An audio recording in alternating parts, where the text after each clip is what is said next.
Hello. Hi, go for it. Hello, welcome to Supporting Your Assessment, Setting Up Students for Success, a presentation by Sara Hill, Roderick James, and myself, Terrance Johnson, presenting for Grand Canyon University, SEC 516. What we'd like to do is to first introduce you to a tool that can be used when we are creating slides, creating exercises for our students to do that require formative assessments. And of course, we know we use formative assessments for a great many things. One of the greatest tools we have is Pear Deck. Pear Deck can be partnered with PowerPoint, it can be partnered with Google Slides. And inside of this, what I have on the screen is an example of a formative that you can put in a pre-assessment phase or anytime really to find out how your students are doing and what they have going on.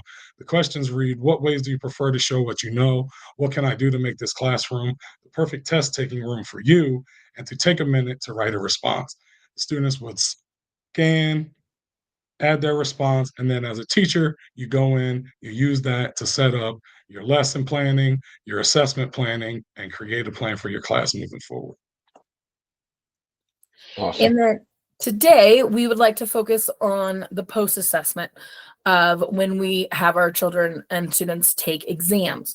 And with that being said, post-assessments is a great opportunity for the educator to evaluate how much the student has learned or not. It is also a great opportunity for the student to evaluate and assess themselves while measuring how much he or she has actually grasped from the lesson. And then next, I would like to talk about interpreting your findings. So once you get these assessments from your students, you want to make sure that you are looking at what the content was asking, what the objectives were, and then going from there, making sure that you are not being biased in when you are grading these, when you are now analyzing them, making sure that the strategies that you have provided them were being used as well. Then once you move from that into the next one is identifying learning gaps. You want to make sure that when you are looking at these assessment scores from your students, you want to make sure that you are able to integrate the instruction with the assessment process. And with that being said, after teachers gather evidence of students' knowledge, understanding, and skills, that evidence is interpreted and identify gaps between what is known and what is still need to be learned. And make sure that you set those strategies and your lessons forward in reaching those gaps. Roderick. Slide 13, please. At this point, after you've interpreted the data, parents, we need slide 13. Thank you, sir. Parents just need clear, concise language.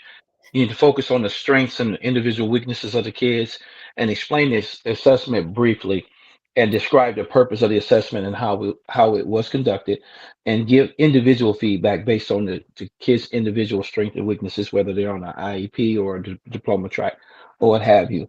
But you want to collaborate, have a collaborative approach between you now, the kid, and the parent and all the other supporting staff members, such as social work, parapro, counselor, administrator, whatever.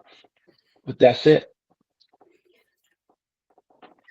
Okay, as you can see, there are great many ways to include and to use your students and to plan during, prior to, and after the assessment. So what we're hoping is that we have shown you a few tools as well as a few exercises that you can use to make your classroom more impactful in your assessment planning. Awesome. Thank you. Thank you.